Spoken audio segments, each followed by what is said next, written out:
Hello students, कैसे हो सारे। उम्मीद करता हूँ आप सारे अच्छे हो। आज की वीडियो में अपन बात करेंगे बीएएमएस जो कोर्स है इसके बारे में अपन बात करेंगे। क्या बीएमएस कोर्स करना सही है? क्या बीएमएस करने के बाद में उतनी रिस्पेक्ट मिलती है जितनी एमबीबीएस करने के बाद मिलती है? सारी चीजों की बात करेंगे। सैलरी क्या मिलती है, कोर्स डिफिकल्टी क्या है, कितना डिफिकल्ट है, आसान है, सैलरी, सब कुछ अपन डिस्कस करेंगे इस वीडियो के अंदर। और ग्राउंड रियलिटी क्या है वो मैं आपको बताने वाला हूं, सिर्फ सोशल मीडिया पर बोलने के लिए नहीं, क्योंकि आपके करियर का सवाल है। कल को आप ये वीडियो देखने के बाद में, अगर किसी की वीडियो देखने के बाद में इन्फ्लुएंस हो जाते हो और बीएमएस को चूज कर लेते हो और उसके बाद में आपके अगर आप वहां पर खुश नहीं रहते तो आपको वो बहुत प्रॉब्लम करेगा। तो यहाँ पर अपन पूरी डिस्कस करेंगे ग्राउंड रियलिटी क्या है, हवा हवाई बातें नहीं करेंगे। देखिएगा, ध्यान से सुनिएगा मेरी बातों को। यहाँ पर सबसे पहले अपन को बात करनी है कि भैया ये बीएमएस कोर्स है क्या, इसके बारे में बात कर लेते हैं। बीएमएस है क्या, बीएएमएस क्या है? ठीक है, तो फुल फॉर्म आप सबको पता होगी, नहीं पता मैं बता देता हूं। Bachelor of Ayurvedic medicine and surgery. कितने साल का कोर्स होता है ये? तो ये 5.5 साल का कोर्स होता है। ठीक है, 5.5 ईयर्स का ये कोर्स है, जिसमें से 4.5 साल आपका एकेडमिक्स रहते हैं, ठीक है। और 1 साल की आपकी इंटर्नशिप होती है। ठीक है, 1 साल क्या होती है आपकी इंटर्नशिप होती है। तो ये मस्ट लाइक आपका एमबीबीएस जैसा ही इसका भी आपका ईयर का पैटर्न है। अब यहाँ पर ये कोर्स की बात करी, इसमें पढ़ना क्या होता है? तो इस कोर्स के अंदर आपको पढ़ना होता है आयुर्वेद पोर्शन, तो पढ़ना ही होता है। जो आपका आयुर्वेद पोर्शन है वो तो पढ़ना ही होता है। उसके अलावा बेसिक आपको मॉडर्न भी पढ़नी होती है ना, मॉडर्न मेडिसिन भी आपको पढ़नी होती है।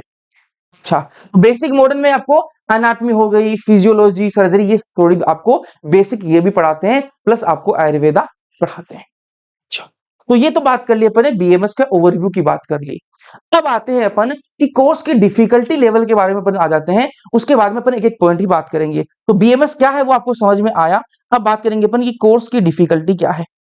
कोर्स डिफिकल्टी क्या है, इसको समझते हैं, इसको समझते हैं। तो बहुत सारे लोगों का ये मानना है कि एमबीबीएस से कम नंबर पे मिल रहा है, मतलब क्या है कि ये कोर्स एमबीबीएस से इजी रहेगा करने में। अब रियलिटी क्या है, ये तो आपको परसेप्शन है कि इजी होगा, ये लोगों का परसेप्शन है। लेकिन ये रियलिटी क्या है? रियलिटी की बात करें तो रियलिटी ये है कि ये कोर्स हार्ड है। ठीक है, ये क्या है? टफ होता है। भैया कैसे टफ होता है? मैंने कहा यहां पर जो है ना, आपके लिए कुछ चीजें नई दिखती हैं। आपके लिए क्या दिखती है? संस्कृत आपके लिए बहुत नई दिखती है। अच्छा, उसके अलावा आपको कुछ लोग कहेंगे कि भैया संस्कृत तो फर्स्ट ईयर में होती है, उसके बाद संस्कृत का है। मैंने कहा आपको जब तक आप बीएमएस कोर्स करोगे आपको हर साल जो संस्कृत मिलेगी, कैसे मिलेगी? आपको श्लोक याद करने होते हैं और वो श्लोक संस्कृत में ही होते हैं। ठीक है, तो वो श्लोक आपको याद करने ही पड़ेंगे एनी हाउ। फर्स्ट ईयर के अंदर तो संस्कृत का पूरा सब्जेक्ट, अलग से सब्जेक्ट रहेगा जो आपको पढ़ना ही पड़ेगा और पास करना ही पड़ेगा। उसको पास नहीं करोगे तब तक वो चलता रहेगा। ठीक है, तो संस्कृत आपको एक एडिशनल मिल जाता है वहां पे। जो अगर आप इंग्लिश मीडियम के स्टूडेंट हो और बीएमएस में जा रहे हो तो दिमाग में चीज रखना कि संस्कृत आपको पढ़नी पड़ेगी, क्योंकि दिक्कत यह है इंग्लिश मीडियम वाले स्टूडेंट्स को ढंग से हिंदी नहीं पढ़नी आती, संस्कृत पढ़ना थोड़ा सा और टफ हो जाता है। श्लोक्स के लिए रेडी रहना, श्लोक्स आपको बहुत ज्यादा याद करने पड़ेंगे। ठीक है, तो श्लोक्स के लिए रेडी रहना। ओवरऑल मैं बात करूं तो कोर्स डिफिकल्टी टफ है भाई। ठीक है, आसान नहीं है, टफ होता है बीएमएस कोर्स। आपको मेहनत जो है वो ये मान लो डबल करनी पड़ेगी। अच्छा, कोर्स के अंदर भी आपको मेहनत क्या करनी पड़ेगी? डबल। अच्छा, कोर्स डिफिकल्टी की बात कर ली। अब बात करते हैं अपन कि भैया हमें एक बात बताओ कि बीएमएस मान लो हमने कर लिया, कोर्स डिफिकल्टी भी चलो मान लिया, हमने डिफिकल्टी पास करके हम आगे बढ़ गए। और अब बताओ कि बीएमएस करने के बाद में क्या स्कोप है? ठीक है, after BMS scope after BMS, कि भैया हमने बीएएमएस कर तो लिया लेकिन उसके बाद में क्या स्कोप है? ठीक है, क्या क्या कर सकते हैं हम, क्या नौकरी मिलेगी हमें, वो बताओ। मैंने कहा बीएमएस आपने कर लिया तो सबसे पहला तो है आप पीजी कर सकते हो इसमें भी। ठीक है भैया, इसमें पीजी होती है, बिल्कुल पीजी होती है, जैसे एमबीबीएस में होती है सेम वैसे ही आप इसमें पीजी कर सकते हो, आप एमडीएमएस कर सकते हो।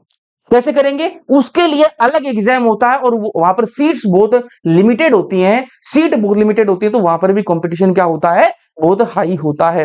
तो यहां पर भी पीजी के लिए एग्जाम देना पड़ता है, जैसे एमबीबीएस के लिए नीट पीजी दे, एमबीबीएस में के अंदर आप पीजी कर रहे हो, एमडी एमएस कर रहे हो, तो वहां पर आपको नीट पीजी देना पड़ता है। सेम वैसे यहाँ पर भी पीजी का एग्जाम लगेगा, उसके बाद में ही आप एमडी एमएस कर पाओगे, और वो बहुत टफ होता है, आसान नहीं होता है, आसान कुछ भी नहीं है यहाँ। ठीक है, ये आपका पहला ऑप्शन हो गया पीजी का। दूसरा ऑप्शन आते हैं कि भैया हमें तो जॉब चाहिए, हमें तो जॉब चाहिए। तो मैंने कहा गवर्नमेंट जॉब चाहिए, हाँ भैया गवर्नमेंट जॉब भी तो चाहिए हमें बीएमएस करने के बाद में। मैंने कहा आजा ले गवर्नमेंट जॉब की रियलिटी चेक करा देता हूँ। गवर्नमेंट जॉब, तो भाई बीएमएस करने के बाद में अगर आप दिमाग में गवर्नमेंट जॉब का है आपके, तो थोड़ी सी आपको दिक्कत होने वाली है। भैया क्या दिक्कत होने वाली है? क्योंकि गवर्नमेंट जॉब्स की जो वैकेंसीज है ना, वैकेंसीज जो है वो आती नहीं है।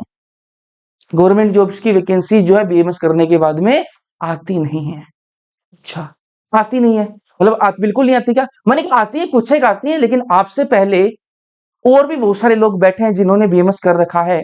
ठीक है, तो आपके पास वहां पर भी कंपटीशन बहुत होगा, एग्जाम जो है वहां पर भी लगेगा, कंपटीशन होगा, और वैकेंसीज बहुत ही लिमिटेड आती हैं।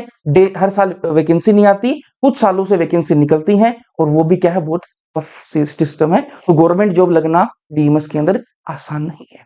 भैया फिर भी बता दो, मैंने कहा गवर्नमेंट जॉब लगने के लिए आपको स्टेट जो है ना, आपकी जो स्टेट की जो पीसीएस जो बॉडी है वो आपके एग्जाम कंडक्ट कराती है, और जो सेंट्रल गवर्नमेंट है वो भी एग्जाम कंडक्ट कराती है, बट कभी कभी कराती है, हमेशा नहीं कराती। ठीक है, मतलब कभी कभी का मतलब कि हर साल नहीं आती है वैकेंसी, तो वैकेंसीज के लिए आपको इंतजार ही करना पड़ेगा। अच्छा, प्राइवेट जॉब्स पे आते हैं। ठीक है, कि भैया प्राइवेट का क्या ऑप्शन है? मुझे क्लिनिक की बात आ रही है, वो भी बताऊंगा, है ना। प्राइवेट जॉब, कि भैया हमने प्राइवेट जॉब करनी है, हमने बीएमएस कर लिया, प्राइवेट जॉब की बात कर लीजिए। मैंने कहा प्राइवेट जॉब की देखो बात ऐसी है, प्राइवेट जॉब के अंदर आपको मिल तो जाएगी। ठीक है, प्राइवेट क्लिनिक के आपको जाओगे आप, सिर्फ आयुर्वेदा का जो क्लिनिक है, ठीक है, अगर आप वहां अपनी जॉब करते हो तो डिपेंड करता है लोकेशन क्या है। अगर थोड़ा सा रूरल एरिया के अंदर है, आपकी सैलरी ऑटोमेटिकली कम हो जाएगी। थोड़ा सा अर्बन एरिया के अंदर है, अच्छा खासा नाम है, तो आपको सैलरी जो आप एक्सपेक्ट कर सकते हो 15 से 20 हजार आप सैलरी एक्सपेक्ट कर सकते हो, अच्छी लोकेशन में। अगर जो आपका क्लिनिक है वो अच्छी लोकेशन में, जिसमें भी आप प्राइवेट जॉब कर रहे हो उसकी मैं बात कर रहा हूँ। भैया हम हॉस्पिटल भी ज्वाइन कर सकते हैं, एलोपैथी वाला हॉस्पिटल भी ज्वाइन कर सकते हैं। मैंने कहा कर सकते हो, बिल्कुल कर सकते हो, रख लेते हैं। ठीक है, लेकिन सैलरी आप इसी के आसपास एक्सपेक्ट करना, 15 से 20 हजार सैलरी आप एक्सपेक्ट करना। अगर आप बड़ी सिटी के अंदर नहीं हो, ठीक है, टाउन के अंदर हो आप, ठीक है, थोड़ा रूरल एरिया के अंदर, टाउन के अंदर आप हो, तो सैलरी आप इससे भी कम एक्सपेक्ट करके चल सकते हो। ये ग्राउंड रियलिटी में बता रहा हूँ, हवाई बातें मैं नहीं कर रहा हूँ, क्योंकि मैंने बहुत सारे जो बीएमएस डॉक्टर्स हैं जो उनसे मैंने बात करी है, और ये ग्राउंड रियलिटी है अभी। ठीक है, आज के टाइम पे। चलिए, अब भैया आते हैं, हमें तो खुद का क्लिनिक कर लेंगे हम तो, ठीक है, खुद की प्रैक्टिस कर लेंगे। मैंने कहा खुद की क्लिनिक पे आ जाते हैं। ठीक है, मैं किसी को डिमोटिवेट नहीं कर रहा, लेकिन आपकी लाइफ का सवाल है भाई। आप कल को जाओगे, 4-5 साल किसी कोर्स को दोगे, आपको हर एक चीज पता होना चाहिए, सच्चाई आपको पता होनी चाहिए हर एक चीज की। क्लिनिक की बात कर लेते हैं कि क्लिनिक कर लेंगे हम तो ना, खुद का क्लिनिक कर लेंगे। मैंने क्लिनिक कर लोगे, यहाँ पर जब प्राइवेट क्लिनिक की बात आती है, खुद का क्लिनिक की बात आती है, तो कोई यहाँ पर बाउंडेशन नहीं है कि यार आप 10 हजार ही कमाओगे। नहीं भैया, आप 10 हजार से 1 लाख भी कमा सकते हो महीने का, और उससे ज्यादा भी कमा सकते हो। लेकिन क्या पहले दिन आपने बीएमएस किया, अपना सेटअप लगाया, सेटअप में कोई खर्चा नहीं है भाई, सीधी सी बात है। बीडीएस करते हो, सेटअप में खर्चा आता है, ठीक है, वहां पर आपको इक्विपमेंट लाने पड़ते हैं, लेकिन बीएमएस के अंदर ऐसा कुछ नहीं है। आपका सेटअप का खर्चा नहीं होगा, आपको अपना क्लिनिक ओपन करना है, और आपको अपनी प्रैक्टिस जो वो स्टार्ट करनी है। लेकिन क्या स्टार्टिंग में पहले दिन से आप 1 लाख कमा पाओगे? ये तो आप खुद भी सोच के देखो, एक बार सोच के देखो। जब तक आपका नाम नहीं बनेगा, आप बीएमएस डॉक्टर हो, जब तक आपका नाम नहीं बनेगा, आप 1 लाख पर मंथ नहीं कमा सकते खुद की प्रैक्टिस से। क्योंकि आप खुद पे लेके देखो एक बार, अगर आपको कोई छोटी सी बीमारी हुई है, आप कहाँ जाते हो भाग के? बताओ मुझे एक बार, कहाँ जाते हो? क्योंकि बात है तो जल्दी से जल्दी ठीक होना होता है।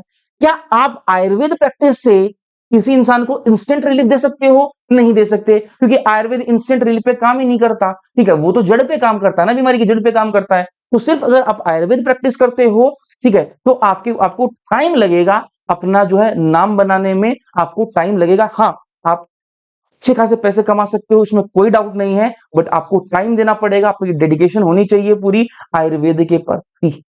ठीक है, अगर आप चाहते हो हम पहले दिन 1 लाख रुपए पर महीना कमा लें, नहीं पॉसिबल है। लेकिन क्या कमा सकते हैं? बिल्कुल कमा सकते हैं। टाइम देना पड़ेगा, अपना नाम बनाना पड़ेगा, आपको अपनी ब्रांडिंग करनी पड़ेगी मार्केट के अंदर, तब जाके आपके पास पेशेंट आएंगे। बहुत सारे जो आयुर्वेद डॉक्टर्स हैं उनसे मैंने बात करी है इस वीडियो के लिए स्पेसिफिकली, और उनका कहना था कि वो जो है आयुर्वेद प्रैक्टिस के साथ साथ में अपनी एलोपैथी की प्रैक्टिस भी करते हैं। ये ग्राउंड रियलिटी है, वो एलोपैथी की दवाइयां भी देते हैं। इस प्रकार से जो है कॉन्सेप्ट चलता है। सिर्फ आयुर्वेद की प्रैक्टिस नहीं करते हैं डॉक्टर्स, ठीक है, एलोपैथी की प्रैक्टिस भी करते हैं, मतलब एलोपैथी दवाई भी जो है वो प्रिस्क्राइब करते हैं। अच्छा, अब ये कितना सही है कितना गलत है उसमें मैं नहीं जाऊंगा, बट जो रियलिटी है वो मैंने बताई, ठीक है। तो आप जो है स्टार्टिंग में अपना जो क्लिनिक है उसकी जो है आप पहले साल में ये मान के मत चलना कि मुझे 1 लाख पर महीने में कमा लूंगा या फिर कमा लूंगी। आपको ओवर द पीरियड आपको टाइम लगेगा।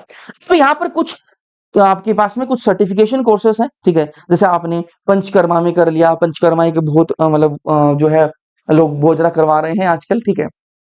तो आप अगर उसमें सर्टिफाइड हो तो आपको थोड़ा-सा और एज मिल जाता है, ठीक है। आपको जहाँ पर भी आप अपना क्लिनिक ओपन करो, वहाँ पर आपको अपनी ब्रांडिंग करनी पड़ेगी लोगों के बीच में, ठीक है। एक बार ब्रांडिंग हो गई लोगों के बीच में, तो लोग आपके पास में आएँगे। आयुर्वेद पर लोगों को स्टिल ट्रस्ट है। जब आपकी एलोपैथी फेल हो जाती है, तो लोग आयुर्वेद पे ट्रस्ट करते हैं। सिंपल सा लॉजिक है, लोग आते हैं, बिल्कुल आते हैं, बट आपकी ब्रांडिंग होनी चाहिए, ठीक है। चलिए, लेकिन फर्स्ट डे कोई नहीं आता, वो भी सिंपल सी बात है, पहले दिन तो कोई नहीं आता भाई। चलिए, the over the period of time चलेगा। तो ये बिल्कुल ग्राउंड रियलिटी मैंने आपको बताई। तो यहाँ पर अपन ने बात कर ली कि स्कोप क्या है आफ्टर बीएमएस, ठीक है। थोड़ी सी अपन सैलरी, मैंने ऑलरेडी बात बता दी आपको, लेकिन मैं फिर भी बता देता हूँ और थोड़ा सा अच्छा बता देता हूँ। अगर आप सैलरी एमडी एमएस कर लेते हो तो आप एक्सपेक्ट कर सकते हो 50 से 60 हजार रुपए आप एक्सपेक्ट कर सकते हो। चाहे आप टीचिंग लाइन में जाके करो, चाहे आप कोई बड़ा हॉस्पिटल ज्वाइन करके भी इतनी आप एक्सपेक्ट कर सकते हो एमडी एमएस करने के बाद में बीएमएस की, ठीक है। अगर आप गवर्नमेंट जॉब लग जाती है, मान लो वैकेंसीज आ गई, और वैकेंसीज आ गई, आपने तो बीएमएस करते ही आपकी किस्मत अच्छी थी, वैकेंसीज आ गई, आपने गवर्नमेंट एग्जाम दिया, क्लियर कर लिया, तो भी आप एक्सपेक्ट कर सकते हो 50 से 60 हजार ऊपर सैलरी आपकी रहेगी, ठीक है। बात करते हैं प्राइवेट की। प्राइवेट की अपन ने ऑलरेडी बात करी यार, लेकिन फिर हम आप बात कर लेते हैं। तो 15 से 20 हजार आप एक्सपेक्ट कर सकते हो, ठीक है। तो ये क्या है, आपकी ग्राउंड रियलिटी है, ठीक है। और ओवन ऑन क्लिनिक की बात करें तो वहां पर मैंने बताया कि कोई लिमिट नहीं है यार, कोई लिमिट नहीं है पैसे की, खुद का क्लिनिक हो तो स्टार्टिंग में आप एक्सपेक्ट कर सकते हो 10 हजार से, लेकिन आप बैठे ही रहोगे अपनी जगह पर, एक जगह बैठे रहना पड़ेगा, और बैठे रहोगे तो 1 लाख से ऊपर आप कमा सकते हो। मैं 1 लाख नॉर्मली बोल रहा हूँ, इससे ज्यादा भी लोग कमाते हैं, ये रियलिटी है, लोग इससे ज्यादा भी कमा रहे हैं आयुर्वेद प्रैक्टिस करके। अच्छा, ये तो हो गई अपनी सारी बातें अपन ने कर ली, सैलरी एक्सपेक्टेशन की बात भी कर ली, सारी बात कर ली। अब आते हैं थोड़ी सी ग्राउंड रियलिटी बता रहा हूं मैं आपको। अब बात करते हैं रेपुटेशन की, है ना, रेपुटेशन की। आप जा रहे हो बीएमएस करने, तो बहुत सारे जो लोग हैं, मैक्सिमम जो बच्चे हैं, उनका यही है कि हमें एमबीबीएस नहीं मिल रहा, इसलिए हम कहा जा रहे हैं, बीएमएस कोर्स करने जा रहे हैं। तो रेपुटेशन की मैं बात करूं तो यार ये हार्श रियलिटी है सोसाइटी की, कि आपको जितनी इज्जत, आपका एक दोस्त अगर आपका एमबीबीएस कर रहा है, या फिर एक भाई आपका एमबीबीएस कर रहा है और आप बीएमएस कर रहे हो, तो दोनों में जो इज्जत मिलने वाली है ना सोसाइटी के अंदर, वो एमबीबीएस वाले को ज्यादा मिलने वाली है। ये मेरे कहने से कुछ नहीं होता, आपके कहने से कुछ नहीं होता, इस सोसाइटी की ये घटिया रियलिटी है, ठीक है। तो यहाँ पर ये सीन चल रहा है। तो बीएमएस तो आप कर रहे हो, तो आपको कुछ चीजें जो है ना वो आपको पता होनी चाहिए, पहले से आपको रियलिटी पता होना चाहिए। रियलिटी क्या है भैया, आप मुझे संस्कृत पढ़नी पड़ेगी, हिंदी मुझे बहुत पढ़नी पड़ेगी, क्योंकि सारा जो है इंग्लिश में नहीं चलेगा, हिंदी में मामला चलने वाला है। मॉडर्न जो वो इंग्लिश में चलेगी, आपका जो आयुर्वेद पोर्शन है वो हिंदी में रहने वाला है, प्लस मुझे संस्कृत पे ध्यान देना पड़ेगा। अच्छा, उसके अलावा भैया और क्या, मुझे रेपुटेशन उतनी नहीं मिलेगी जितनी मैं एक्सपेक्ट कर रहा हूँ एमबीएस करने के बाद में। मुझे जितनी इज्जत मिलनी चाहिए रिश्तेदारों में, सोसाइटी में, उतनी इज्जत मुझे नहीं मिलने वाली है। थोड़ा सा मुझे अपना जो है वह करना पड़ेगा, पेशेंस मुझे रखना पड़ेगा, ठीक है। और उसके अलावा आप इस इस कोर्स के अंदर तभी खुश रह पाओगे जब आप इस बीएमएस को में अगर आप एडमिशन ले लिया आपने, और उसके बाद में अगर आप हमेशा एमबीबीएस से कंपेयर करते रहोगे, एमबीबीएस से कंपेयर करते रहोगे, तो कभी भी खुश नहीं रह पाओगे। आप जब जिस दिन बीएमएस कोर्स के अंदर एंट्री मार लो, उस दिन सोचना कि मुझे तो बीएमएस ही करना था, एमबीबीएस को भूल जाना। अगर आप कंपेयर करते रहोगे तो मेरे भाई मैं बता रहा हूं कभी भी खुश नहीं रह पाओगे। 5.5 साल बहुत मुश्किल से निकलने वाली हैं। तो ये सारी मैंने आपको बताई, इस यहाँ की ग्राउंड रियलिटी ये है। बाकी अगर आपको सिर्फ पॉजिटिव पॉजिटिव बातें सुननी थी तो पॉजिटिव बातें, तो वो ये ना कि भाई सोसाइटी में सर्व करना, भाई ठीक है भाई सर्व करना है, लेकिन घर चलाने के लिए कल को पैसे भी कमाने पड़ेंगे, ठीक है। तो कुछ लोग बोलते हैं कि सिर्फ हमें तो भाई भलाई का नोबल प्रोफेशन, भाई सही बातें ठीक है, लेकिन घर कैसे चलाओगे, घर चलाना पड़ेगा। नोबल सिर्फ सोशल वर्क से घर नहीं चलता है। ये सिंपल बातें हैं। तो ये मैंने आपको सारी बातें बताई इस कोर्स के बारे में। अगर फिर भी आपको कोई डाउट है, कमेंट सेक्शन में कमेंट कर सकते हो। अगर किसी और कोर्स का आपको ग्राउंड रियलिटी जाननी चाहिए, वो आपका वेटनरी कोर्स हो, बीएचएमएस हो, बीओएमएस हो, बीडीएस हो, सबकी आपको ग्राउंड रियलिटी बिल्कुल सच्चाई के साथ में मैं आपको बता दूंगा। कमेंट सेक्शन में कमेंट कर देना। वीडियो तो अगर तुम लोगों को इन्फॉर्मेटिव लगा है, लाइक कर देना, चैनल को सब्सक्राइब कर लेना। बाकी मिलेंगे अपन अगली किसी वीडियो में। तब तक के लिए सारे मस्त रहो। ओके।